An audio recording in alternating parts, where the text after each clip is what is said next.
So I'm very glad to have with me today our good friend and a member of our church. Camille has been a member of our church for a couple of years now and is very active in our church and leadership, has been taking growing in faith classes and is on our church council and has been a big help on our church council. We now constitutionally required to have a young adult. So luckily we have a young adult in our church. And so Cam has been able to provide us with that perspective, which is very valuable. So Cam is with me today for us to talk a little bit about gender, gender identity, gender expression, sexual orientation, and to kind of give a 101 video for people who need to understand what these terms mean. You want to say something more about yourself? Yes, so I'm a member, as Pastor Jim said, I'm a member of St. Paul's. I'm a member of the council. I am, I guess you could say, a deacon in training while I apply for Yeah. the internship. And I am also a transgender man, and I have been since I've been living as a male since 2012, since I graduated high school. So that's been quite some time, but it's been on my mind since I was a very young child. Hmm. So I have been living in the world as a male for quite some time now, long before it was hitting the news, and I have a little bit of insight Hmm. into our lives and our experiences as trans people, and I would like to share that insight with y'all. These are things that people have said to me about the reservations that they have, about the concerns that they have. And they're getting these from an effort on social media to kind of push these ideas. So the first one, people think that, they always bring up, and even in our church, you've told me that people have brought this up to you. What about children? The thing about children is that there's two sides to this. One is that children know from a very early age. They say they know by the time they're about 5 who they are and what they're comfortable with. And that might sound a little bit antithetical if you've ever raised teenagers. I know I was a teenager, I had all sorts of phases, but they know on a very core basis who they are and what they're about at a very young age. And certainly I knew at 5 years old, this isn't right. I'm not a girl. This isn't right. I don't want to wear a dress to school. I grew up in British education, so we had school uniforms, and I was not into wearing the dresses. I insisted on trousers, and thankfully my school obliged and never got me on any misconduct for that. Mhm. So that's one thing is that children know at a very young age. The other thing is that they can't make any permanent decisions at that age legally. Mhm. There's no legally and medically, there's no permanent decisions they can make. So if they want to go by one name, that's not permanent. Mhm. They're not allowed to by themselves. They're underage. They can't go change their names. It's a very difficult process to change your name. It's very expensive, and it requires you to be over the age of 18. Mhm. Among many other things, depending on where you live. So they can't change their name legally, right? So they don't have to deal with that. Um, they can't receive any permanent altering medication or any permanent altering surgeries under the age of 18, legally and by strong medical standard. Um, None of this is accessible to them. What they can do is extremely reversible. They can ask parents and teachers and friends to call them what they prefer to be called, and that's harmless. That's reversible. I mean, I've had so many nicknames growing up under any gender identity, and that is all very, I used to be called Rooster in high school. Nobody calls me that anymore, and that was very temporary and very harmless to move away from that. There's no harm in them experimenting with different terminology because there's nothing permanent they can do about it. And even Mhm. then, research shows that children know at a very young age in a core sense who they are. And all children explore identity. Right. Growing up is all about exploring your identity Yeah. and You the start way dressing that you up like do a it. cowboy. You start, dressing up Right. like, you get the glasses that you want because they make you feel a certain way. And you only know that because you tried it. Yeah. I Yeah. think You that's the try it big on. thing. You only know you like dressing in a certain way because you tried it once. You looked at yourself in the mirror and you said, "Hey, that's cool. I like that outfit. Yeah. I Yeah. should wear this shirt more." Yeah. You only know that you like, for anyone who's into subcultures, you only know that you like being in a certain subculture because you went out and hung out with some people and tried it. Yes. That's what growing up is all about, is Hmm. discovering these things for yourself. Yeah. You And try being a goth for a year and right, if you like it, then hey, guess Mhm. what? You can be a goth. Good for you. That's a whole rich lineage you're going Yeah. into. And Yeah. I think the cool thing about growing up is that you have ideally you have a safe environment at Mm, school and with mm, your friends to explore these things for mm, yourself. I mean, no kid likes being told what to do or who to be. yeah, And even if you try, it's not going to work. It's not going to stick. And kids will find these things out for themselves, whether you force it on them or not. It's just a matter of how much friction are they going to get for trying this out? How much friction are they going to get for being themselves? yeah, Ideally, it's less. yeah. So the other thing that people often come up with is that a lot of people regret it when they go through a transition. So they just kind of have that anecdotally. They don't know anything about that actually. So the regret rate for transition is astronomically low. It is, so let's talk about, for example, so there's multiple kinds of transition, right? You can transition socially, which is what most people try first. You can transition medically. And that's when go on testosterone or estrogen. That's when you get surgeries, things like that. So there's different types of transition when we talk about it. So the first thing I did was transition socially. So I told all my friends, hey, this is my name. Use he, him pronouns for me. Let's try this out. Let's see how we like it, right? I'll see how I like it. I don't care what you guys think, but I'll see how I like it. Um, and I think the problem with this rhetoric is that it talks about regret rates. So let's talk about the things that are irreversible. So certain aspects of going on hormone replacement therapy are irreversible. My voice will always sound like this. Even if I lose access to testosterone, my voice will always sound like this. I will always have facial hair, right? So those two things are not going away.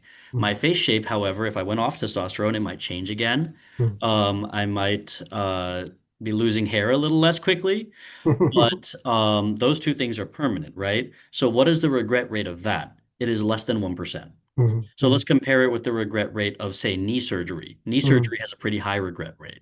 People who have knee surgery, and usually these are people who are in immense pain and people who can't really get along in everyday life without this immense pain and need the help, mm, that has a high regret rate. mm, I want to say it was something about 20%, but I'm going to have to fact check that.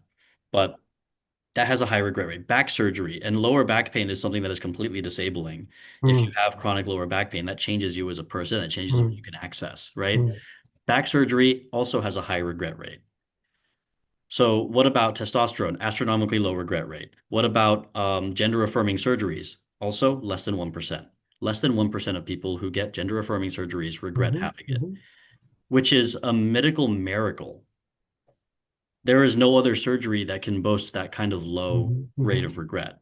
mhm, And the fact that we have these surgeries is life-saving as well.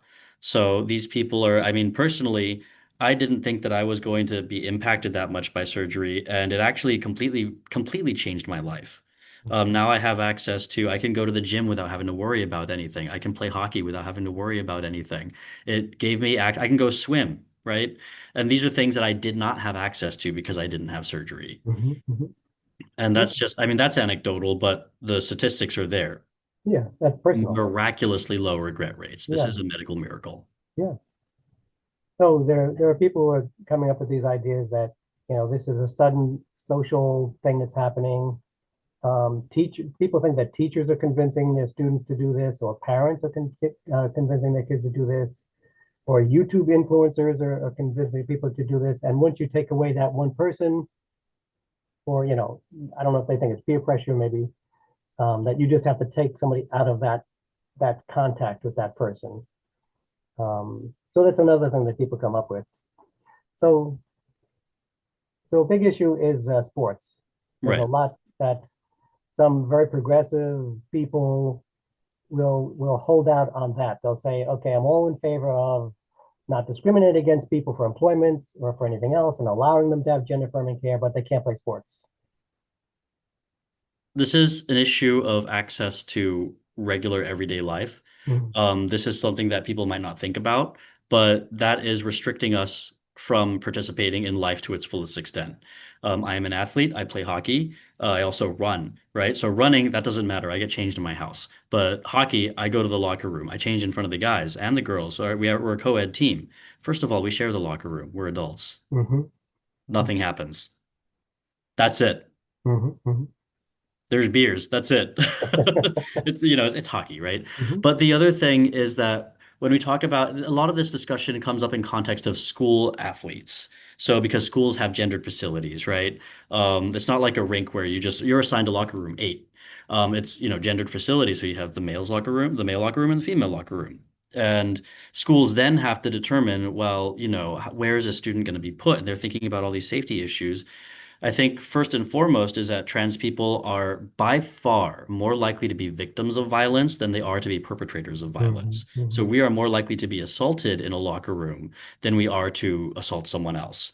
Hmm. Um, Disproportionately compared to the cisgender population, people who identify as the gender that they were born as and are assigned at birth, Hmm. right? The other thing that's worth considering is that when we Would talk you say what about cisgender is? You just threw out a term cisgender. I forgot to put that in my Oh yeah, slide. cisgender is you were assigned this gender at birth and you continue to identify that way. Hmm. Hmm. So that is cisgender. So Yeah. that could be, I mean, the phrase that a lot of people use is normal, but I think that's a bit of it's a bit of an overstatement. Yeah. It's a little loaded. Cisgender is just a way to differentiate people of trans experience and people of not trans Hmm. experience. Um, I think that locker rooms are problematic. If everyone is cisgender and heteronormative, they're problematic. And if it's Right. schools, it's like, do you have adult supervision or not? That's problematic.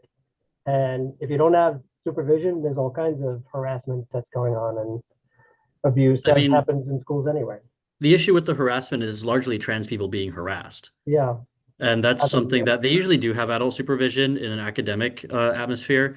But when we're talking about trans people in academic sports, I believe the last NCAA figures we're talking about 10 people, 1-0. Hmm. And we're talking about 10 people, none of whom are particularly impressive athletes, none of whom are record breaking, none of whom Hmm. are any more competitive than their peers, right? None of them are blasting records left and right. We're not talking about, it's hard to have a discussion about fairness in sports because Yeah, sports aren't fair. yeah. People have biological advantages. I'm 5'4" and I'm in a hockey team playing against these guys who are 6 foot something, Hmm. right? I have a disadvantage. But at the same time, um, we're talking about legislating 10 people out of their lives. This is targeted harassment at this point. Hmm. And I'm not trying to be political. I'm giving you the very real numbers from NCAA, and they're the Yeah, first people to say, yeah. exactly how many trans people they have. They have 10. So people talk about this as if somebody's going to transition in order to do better at a sport. I mean, if they want to be harassed in other in other realms of life, I mean, It's, if it's just, yeah, if it's that's just what you want to ludicrous go that through, somebody but would do that just to get into the Olympics or something. It doesn't make any sense. right. And then I think the thing that we're talking about when we're talking about people transitioning just to get into somewhere, right? That's a rhetoric you get with bathroom access too. Is that Yeah, what if a man wanted to transition just to get access to a woman's bathroom? yes, I mean, nothing's stopping him from just yeah, walking into the woman's bathroom. yeah, And if he wanted to transition to do that, he's looking at years of therapy, right? yeah, yeah, Years of therapy, years of trying to get letters, years of trying to push paperwork. And this yeah, is an arduous process that stops even the most, you know, hardworking and protective trans people from getting access to care that they actually need. yeah, And so why would someone with bad intentions bother to do that when he can just walk into the bathroom instead? yeah. It's a really lazy rhetorical. Right. So the other thing you mentioned hockey, I read somewhere that when kids are in school and they sign up for the hockey team, if they're born in June, it's a big difference from if they're born in December because of Yeah. the cutoff date. Yeah.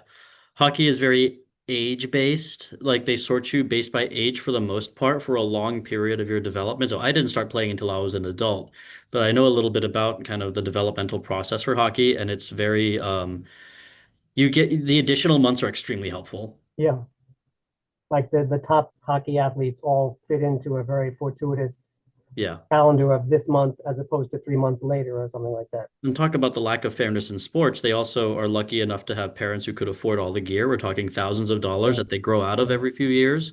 yeah, And they're lucky enough to be able to afford ice time, team dues. I mean, that's already unfair. yeah, So yeah, talking about fairness in sports aren't fair. yeah. You can So, even the playing field, but yeah. we have to compete still.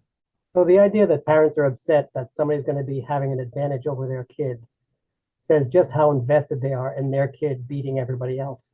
Right. But I mean, winning isn't everything in sports, and that's the same for, being trans in general. We're not doing that to get more access to life or more Yeah, access to anything. We're doing it to get the same access that everybody else has, yeah. Some people though they want to win at any way of winning. right? So that's the people who are coming up with those arguments.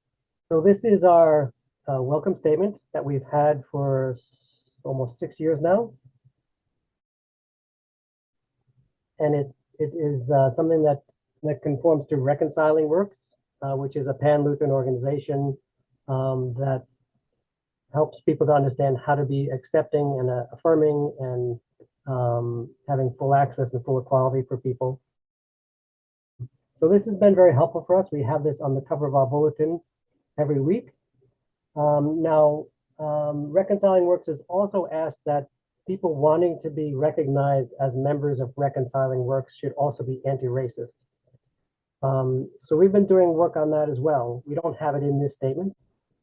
I really enjoy the language in this because something that I'm looking for when I, as a trans person, right, as a trans person, as a gay person, whatever the case may be, what I'm looking for when I'm looking for a church, and this is how I found St. Paul's, by the way, is I'm looking for explicit language that says, you specifically, you, the trans person, are welcome here, right? You specifically, you, the gay person, are welcome here.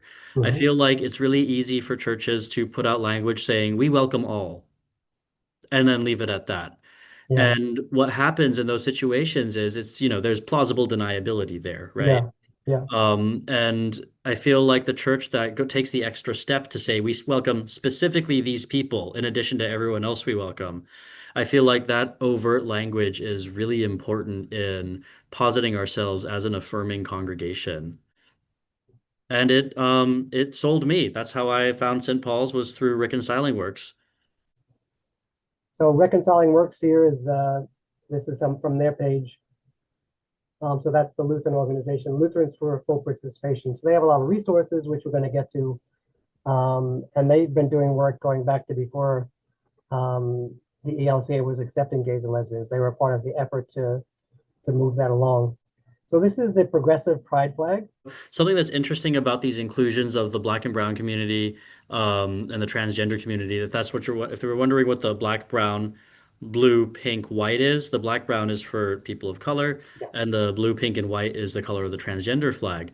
Mhm. And the transgender community started, a lot of the discussion around gay marriage was coming up, and the transgender community kind of felt a little bit othered and Mhm. not really included in this discussion because we're still talking about our access to, Yeah. basic medical care and things like Yeah. that.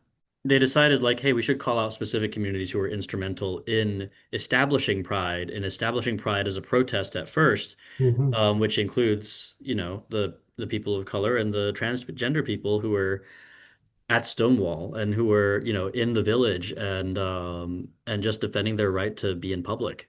Yeah. I mentioned the Reconciling Works organization. So they have 1,000 member congregations, either congregations or some kind of worshiping community. So that's a pretty small percentage overall. It is growing all the time.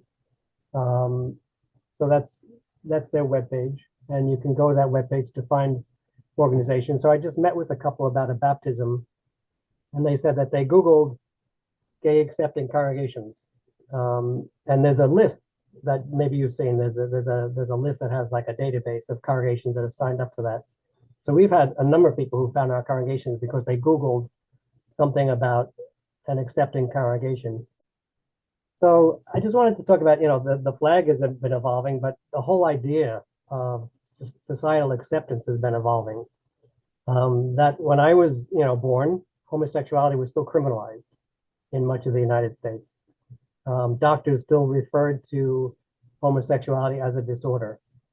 And, there was a lot of stigma and there was a lot of religious language that talked down about the gay community. So the changes have come very recently. So decriminalizing came in 2003 with the Supreme Court decision on June 26th, and taking the designation as a medical disorder out of the Diagnostic Manual for Psychologists. That came out in 1973 in the United States. The ELCA only removed the prohibition against people serving in ministry in 2009. And there's a lot of problems with the way in which they did that, and they're still kind of trying to make advances in being more accepting. But all of that is very recently. I mean, I was ordained for 9 years before they did that.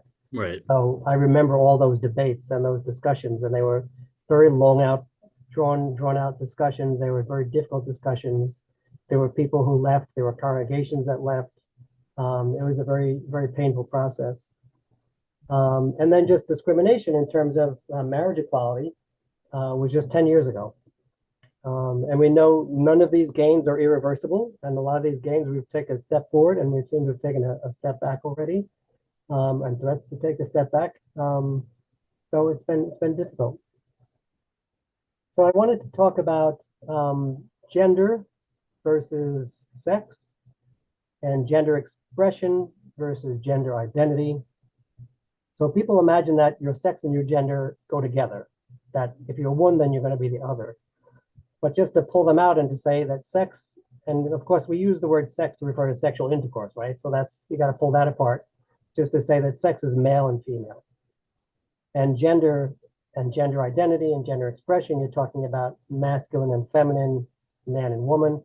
So everybody knows that you have males who are more feminine, you have females who are more masculine, and people all along the spectrum of that. So there's all kinds of ways in which society stigmatizes people if they don't align up in terms of those two. But the educational process is really about trying to get people to think about how these are discrete things, and that neither one of them is binary. That, you know, some people who we're not going to name talk about you're either male or you're female, and that's the only two options. We know medically, we know historically that that's not true. And masculine and feminine are not binary, and they're fluid, and they go along a spectrum. A lot of people probably don't even know what LGBTQIA stands for. So this is just one example of a lot of things you could find if you looked it up online. That Q could be for queer or for questioning. That I is for intersex. That A could be for ally or asexual. So 5 of these refer to sexuality. 3 or 4 of them refer to identity. So that's kind of an example of the spectrum. So again, male and female does not always line up with masculine and feminine. And then sexual orientation is a different thing, right? So people don't even know that those are 3 separate things, that Right. you might have one sexual orientation and another gender and another sex, that you can't line those things up in any way. I mean, if I may, I think of it this way. Sex is what the doctor said you were when you were born, right? That's really difficult to change that on your birth certificate, even if they got it wrong, which often happens. And that kind of goes to show that it's not really a strict binary. There's a lot of wiggle room biologically, scientifically. If you ask any biologist, are humans male or female? Is there only 2 sexes? They'd be like, no. There's actually a really huge spectrum of what we call sex characteristics in humans. And so it's not, you can't even narrow it down to an X chromosome and a Y chromosome, because a lot of people who you would otherwise have no idea, they have an XXY. And that's very common. It's very common. It's Mhm. common enough that we can't really narrow down sex to just male and female. Yeah, yeah. Science is so politicized and so weaponized, and but for me, I'm trying to get across the idea that people don't want to break out of this binary, and they don't want to break out of the idea that you need to have the same sex and the same gender. So to me, what they're saying is that your genitalia decides your gender. That's what people want to believe. That's what Right. the normative way of thinking of it has been for a long time. So we do kind of, think very reductively about the body as Right. determining gender. One example we can use in the legal world is a lot of these states who are kind of championing this attack on trans people, who are kind of testing out how far they can get, how much they can get away with legally. Missouri, they introduce legislation that says things like a woman is defined as someone who can give birth. Mm, Immediately, I see a big problem with that. You talk about, yeah, what about menopausal women, yeah, right? What about women who have never been able to give birth and yeah, never would? yeah. But they've always been women. They were born, they were born female and never identified any other way, right? Hmm. Never wanted to. Hmm. And so you immediately have a problem with that. But legally, that's the kind of tricky situation they try to, paint us into is, well, we're going to define it this way, and then biologically it makes no sense. Rationally, it makes no sense because we know, I mean, the menopausal woman is still a woman, right? That doesn't stop happening just because she's in Yeah, menopause. It doesn't, yeah, that's not the case. yeah.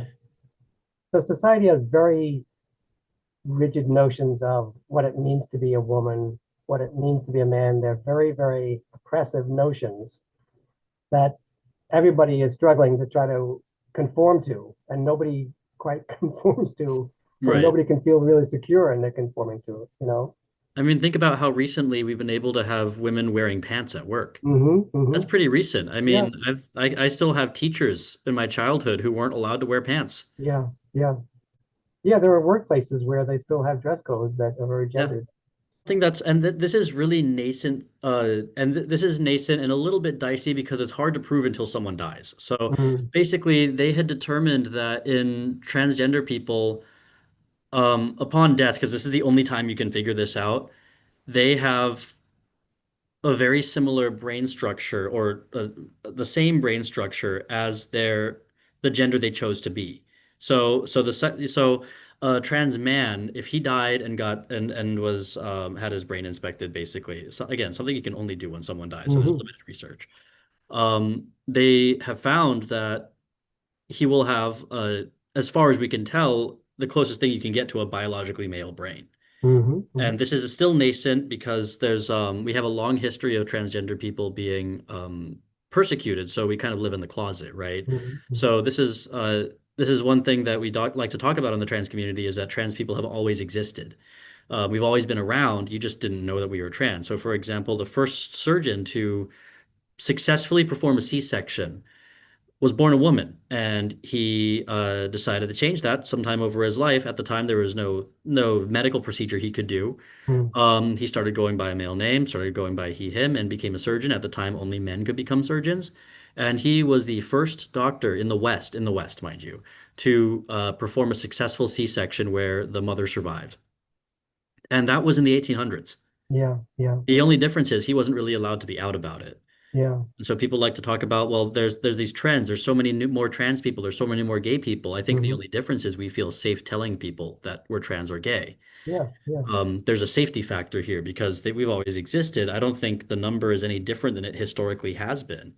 Um, if you were to ask someone in confidence and have their trust, Yeah, I think the difference is that now it's a lot safer for us to say these things out loud. At the same time, yeah, with yeah, additional visibility is additional danger.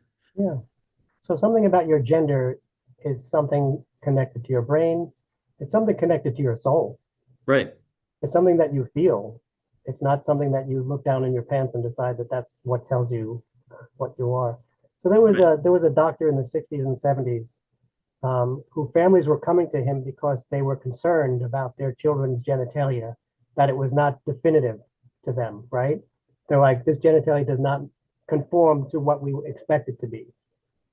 And that this doctor on his own would decide what he could do and would assign a gender to that child surgically. And that later on in life, these children would feel, this sense that my gender does not match who I am. And then with their parents, maybe didn't even tell them until that point. Well, we assigned a gender to you. It was ambiguous. We didn't want to leave it ambiguous. We had to decide, and this doctor helped us. That you can't just have genitalia tell a person who they right. are by gender, and that whole story kind of confirms that. Those kind of surgical assignments for people who are kind of unsure what their child's sex is, it still happens. Yeah, And it's now there's growing medical consensus that that's coercive and that's, yeah, kind of torture for the child yeah, because oftentimes they'll grow up and they'll think that this is not me. yeah, yeah. So that was the And first that's time something I, they can't consent to. yeah. So I had kind of heard about that. I think in the 80s that there was this guy who was thinking he could assign gender, Right. and people when they were getting older. And I think there was another guy who took twins and like as an experiment tried to assign a gender to one of them as like an experiment to see what would happen or something. So this is from a pamphlet that was put out by Reconciling Works called Lutheran Introduction to Orientation, Identity, and Expression. So the first one is male-female, that their sex. And what you see here is a bar in the middle that represents that there's a spectrum from the left to the right, and there's stuff along that spectrum.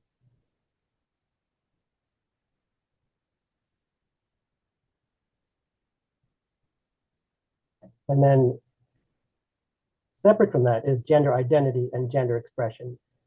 That your gender identity describes if you think of yourself as a man or a woman. And then again, it's a spectrum. There's this line, right? You've got the red on the left and the blue on the right, and there's shades in between.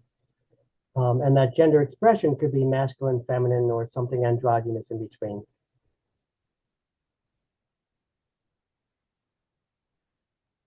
And then sexual orientation is another spectrum that's separate from those, and that none of those need to inform the other one. You could be anywhere on any of those spectrums, left, right. It's not going to line up. Everyone is on the left, all of these, and all someone is on the right on all these, even though that's a societal expectation that many people have, and that people have not been educated about. I think one way I might put it is that sex is who you are assigned at birth. That's essentially a government category. Gender, in both expression and identity, that's who you are, how you move about the world. And attraction, being heterosexual, homosexual, that's who you like. That's not has nothing to do with who you are, but that's who you are interested in, who you want to, date, who you have crushes on, that sort of thing. Yeah. So the rabbi and I have been doing these workshops, these Pride Works workshops for between me and different rabbis and different priests and different ministers for like 15 years now. So one time the rabbi brought to the workshop this idea that Judaism is very gendered. You have to have a circumcision in order to become a Jew. And if you're a woman, you're supposed to be lighting candles at Sabbath. There's all these very gendered ways in which the rituals and being initiated into the community and so forth. That for a long time, the Jewish community, for centuries and centuries, the Jewish community, they've had to confront the fact that genitalia doesn't always match up, and that it doesn't always stay consistent over a person's lifetime. So in different traditions and different cultures, indigenous cultures or other cultures, they found ways to talk about this idea of gender or sex that's not a binary. This is not new. It's just a way in which our society has not been open to discussing the reality of it, and it's kind of imposed a very set understanding that's very, very oppressive. I think one interesting thing is androgynous shows up there. That's still used today, androgynous, to Hmm. refer to someone who you can't really easily assign them to male or female, masculine or feminine. So, I mean, we still have flexible language now. It's just a little different. This is a phrase that used to go around, I'm a man in a woman's body. That's Hmm. something that used to go around, for the older trans people, that was something that they would say. And that Hmm. was something that people could kind of grasp, right? I would point out at this juncture that in the Okay. rise of Nazi Germany, the first book burning Hmm. was the library of Magnus Hirschfeld, and he Yeah. was what at the time we would call a sexologist. He was doing incredibly, prescient research on gender reassignment. Hmm. And by burning that library and by hunting down all of the people who were involved in his research and him himself, we set back medical science by 60 years, Yeah. easily 60 years. Yeah. And that was the first Nazi book burning. They went straight for Magnus Hirschfeld's library because they knew what kind of research he was doing and they were very against it. And Hmm. so it's not like being trans and being persecuted is new, but Hmm. it is a very dark sign and it's a bad side. And something that I think that we as church should be concerned about is, Jesus asks us to minister to the least of us. He's very, Hmm. very concerned for the least of us. There are very few transgender people, and we have a disproportionately bad access to public life and to basic health services, Hmm. right? So not only just transition related services, but regular health services are hampered because of our identities, because discrimination is very common and research isn't very widely shared. Hmm. So we have unique health requirements that are routinely not being met, right? And Jesus is very clear about what to do with the least of us. Yeah. Yeah. And That's this is a matter for us. This is a matter of, as church, this is a matter of sacramental justice, who we welcome, yeah. right? So I think this has been helpful. I think there are a lot of people who are hearing the wrong thing, and there are a lot of people who don't know where to get the right information from, and or don't have it presented in a way that's easy for them to get to and to understand. So Camille, I want to thank you very much for this time and Of course. for your ministry, your ministry to our church, preaching for us and helping with worship, and we know that your ministry is going to develop and grow over the years, and that it's going to be a blessing to us, and we're grateful for that. And thank you, Pastor Jim, for growing such a affirming and welcoming community and such an affirming and welcoming church. We've been very lucky that we have people who've come together. Um, that you can't have the pastor leading a congregation to do something that they don't want. Right. To have a community where we could make a difference because people want to make a difference. Thank you so much, and God bless. God bless. All right, I'll talk to you soon.